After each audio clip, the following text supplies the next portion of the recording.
Hello and welcome again to another episode of Battle Ready. And today we have a new person with us. This is my daughter, Evelyn. Yay! Evelyn, say hi. Hello. All right, so there she is. And the reason I have her on is because today I thought we would talk about Heroes of the Hinterlands. Now, as you probably don't know, I didn't. But in White Dwarf 458, if you've got the old magazines, that's the number, or if you've got Warhammer Vault, which is where I found it, it was, I think, the November 2020 issue, so about a year ago now, where they released a cooperative or solo play version of Age of Sigmar, which is great. It's got its challenges and it's got its good things, but the major thing about it is because it was cooperative, Drake and I were able to play with Evelyn and her sister, her younger sister, and I think we had a pretty good time. I know I did. It was really good being able to play as a family together. And so I thought we'd talk a little bit about it so you could see if Hinterlands is something you're interested in, especially if it's something that you want to play with your kids and things like that. So Drake, you've played a little bit of Warhammer in your day? Yeah? What did you think of the Hinterlands? I definitely think it would be a little more fun if we had more armies that it can use. Yeah, so one of the things with the Hinterlands is there's like it's got sort of AI tables you can roll and see what the guys do, but there's really only 3 bad guy armies. So you're either Nighthaunt, fighting against Nighthaunt, fighting against Khorne, or fighting against Gitz. For us, we only really have the models for Nighthaunt. So we have nothing, and we don't have the correct models for Gloomspite. Yeah, we don't have good models for Gitz, and we have no Khorne. So Nighthaunt was sort of where we were, but still, I had pretty fun with it. The basic outline of the game is you roll on a table, tells you what happens. You're either going to fight the minion battle plan or the boss battle plan. They're exactly the same, except one has a boss. Or you get to rest, right? And you basically just keep going over and over, fighting over and over until somebody dies. And you keep your wounds between battles, you keep all that sort of stuff. So eventually you're going to be attrition down. We cheated a little bit, or I shouldn't say cheated, we min-maxed a little bit because I was the Lord Relictor, so I was able to heal us over time. Yeah. And that kept the things going for quite a while. I mean, we went through, I think we killed at least 2 bosses. Yeah, Did we kill 3 bosses? No, 2. 2 bosses before the Lord Relictor actually finally died. And but also, it was pretty fun. So let's start with things we liked about Hinterlands. So Drake, what did you like about it?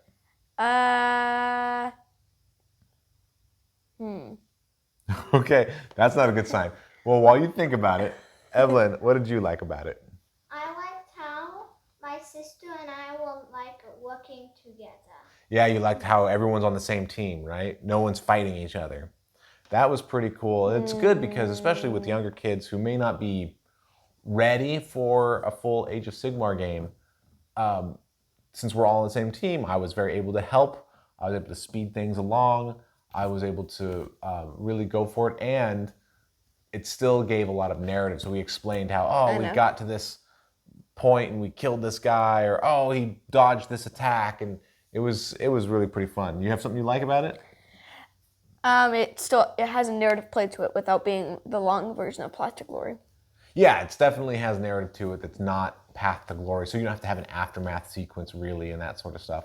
So it does keep it simpler. The other nice thing about it is it's pretty short. Yeah, it's almost as fast as Warcry, I would say. Well, you can play for basically as long as you want. Each individual battle is 10, 15 20 minutes maybe. Yeah. Not too long. Right. And so you just keep playing until you're done. And with the girls, it was easy to tell when they were done, when they were getting a little wacky. You like your wackiness? Yeah. So something that's like, okay, all right, it's time. But the nice thing is you just remember your hit points and you remember your stuff, and then you can come back on a later day. And we played 2 sessions of it. Did you like it both times? Yeah? So that was really good. All right, what did we not like about it? With only having 1 army that we can really use, it's a little repetitive. It is a little repetitive. There's only 1 minion battle plan, there's only 1 boss battle plan. They're basically the same battle plan. And the AI is really just sort of stuff moves up, stuff attacks. that's sort of it. So there's not a whole lot of challenge and difficulty.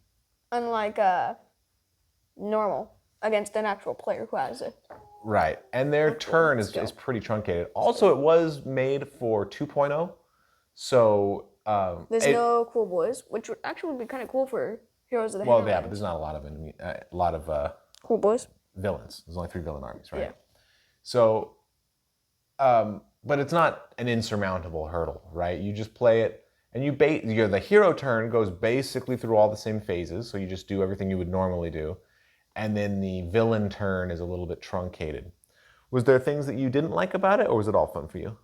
I didn't like how some boss took so long. Yeah, the boss fights are a little bit long. One of the things that's in the battle plans is you roll a die at the end of each round, and on a 1, a new enemy unit is summoned. Mm-hmm. So we got one battle plan where I think we rolled that and got it at least twice. That's for me. Yeah, Drake was rolling. Too bad. And on other battle plans, we basically got 1 each time, or I think we did get 1 each time. Yeah. So the battles did go a little bit longer than they might otherwise have gone.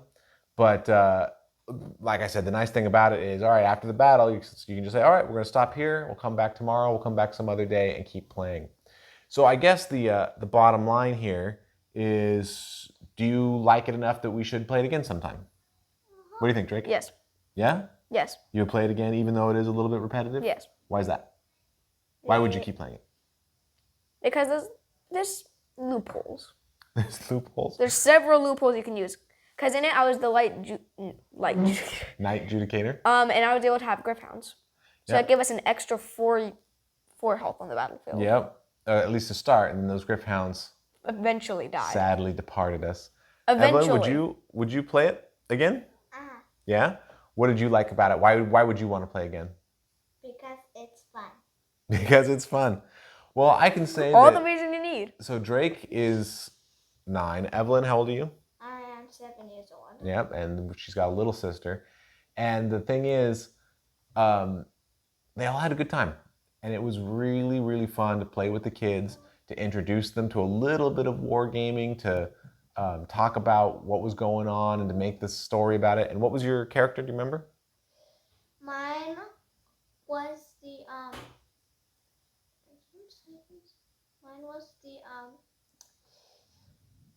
red. I know what it is. Well, you had, do you know what faction you came from? My faction came from the Snake Ladies. Snake Ladies, so Daughters it's of Daughters of Cain. And yours was the Blood Rack Medusa, because you kept casting that spell to hurt the bad guys. So that was pretty fun. And our littlest sister was the Iron Scale. The Medusa Iron Scale, yep. So we had 2 Snake Ladies and 2 Stormcast coming together to try to rid the Hinterlands of Night Haunt. And it was pretty fun. So if you've not getting a chance to play it at a lot of places due to pandemic, or realistically, if you're looking to play with your kids and you want that opportunity in a cooperative way that's going to be more fun, then I would encourage you to check that out. If you've got an old issue, it's 458. If you don't, it's in the Warhammer Vault. The rules only take up 3 or 4 pages. They're pretty simple. And then you can have a pretty good time playing with your kids. If it's not the sort of game I would play with other people, I feel like I would rather have a game of a full Age of Sigmar or Warcry or something like that. Yeah, Warcry. But being able to play with the kids and seeing their enjoyment and everything, and it's not bad. I would definitely play again. But playing with family has been really, really amazing. All right, any final thoughts on Hinterlands? Why do I roll 1s when they're really, really, really, really bad for us and they summon more units? Why now? Why not for casting spells? I'd be fine with that. So getting 1s, miscasting? Only one. Yeah. Evelyn, any final thoughts? My final thought is I'm ready to play again and have some more fun. Ready to play again and have some more fun. Awesome. Well, this has been an episode of Battle Ready, and thank you for watching. Wow.